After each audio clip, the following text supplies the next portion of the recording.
Hi guys, welcome back to the channel. So today I want to talk about the law of attraction that I firmly believe in and have lived my life by it. And some of you may understand it or know about it, others may not. So I'll briefly touch on it, what it is, and then go about some action plan of how you do it.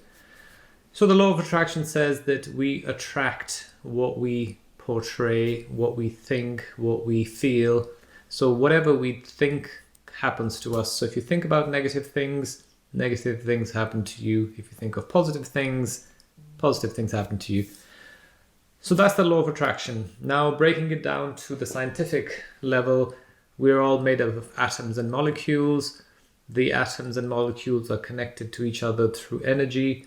So basically, me and my phone are both made up of atoms and molecules, and they're exactly the same. So in reality, at the molecular level, we are one and the same thing.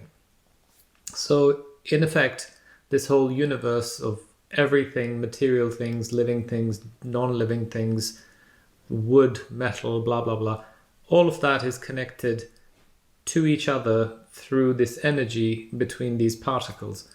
And the law of attraction states that when you exude certain energy and certain vibes, it goes out to the universe and the universe responds back to us.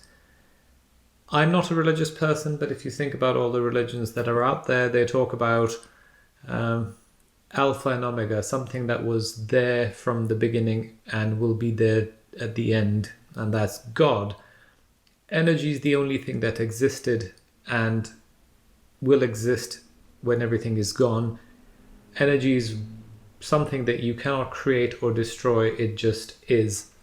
And when they say God is everywhere, the only thing that you can scientifically say is that energy is everywhere. So maybe some religions have taken the concept of energy and converted it to God. I don't know, like I said, I'm not a religious person, and I don't want to say that you should change your religion and start believing in this, but this is an explanation of God is everywhere, energy is everywhere. God listens to you and hears the inside of your head, and I think that's what it is. The brain waves send out the energy through the environment. And when people say, oh, I was thinking about this person and they thought of me and we're connected somehow, scientifically it's very simple. You're sending your energy through the molecules in the air because we're not living in a vacuum. So the molecules in the air take that energy and it transmits and reaches the other person through walls, through the universe, and maybe the other person's brain waves respond. Quantum physicists and scientists have theories that explain how it works, but I don't think anyone can actually physically conduct an experiment to prove its existence and how. Well, they can prove the existence of energy, but they can't prove how it works to connect people. Anyhow, that's just a little brief intro about the law of attraction and how the energy works. Now, the way you live your life is by being positive, because the concept behind this law of attraction is that we attract what we think. So if you say, I don't want to be fat, you're saying fat and don't. So one is a negative thing and one is what you don't want to be. And what you're saying or sending out these vibes and signals to the universe is don't, and that's a negative thing, and you're saying fat. So all you're getting back in return is fat, fat, fat.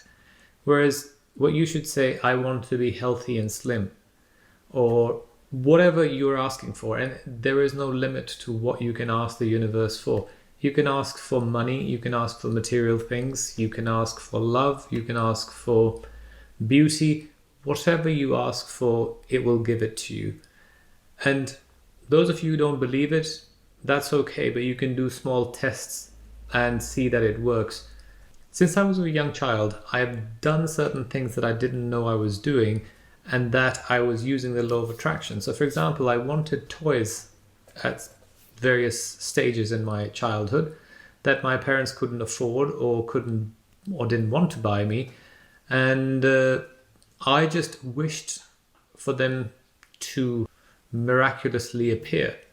And I wished them so much that someone would bring them to me as a present. And it happened several times over the years with little things and toys. And then I gradually learned that if you really, really wish for something very hard and you really want it, it happens. So I continued doing it all my life with things, cars, jobs, money, success, everything. And I'm not ashamed of admitting it, because a lot of people do this and then they think, oh, if I talk about it, people will think I'm crazy. But if it works for you, then you're not crazy. And even if it's not real and the outcome is still the same, then do it. So what I'm saying here is that try to stay positive. Think about the things that you want to achieve in life. In my previous video, I asked you to make a list. So that list should be your little vision board, and where you are using this law of attraction. So again, no limit. If you want to have $10 million, just put $10 million on a board. If you want a beautiful house, put a picture of a beautiful house. So when you see those things and you think about those things, the more you project that out into the universe will reward you back and give you what you want. Maybe it's your God. And I'm not saying it's the energy or the universe. Maybe it's your God who's listening to you and rewarding you. Whatever it is, just works. So use it.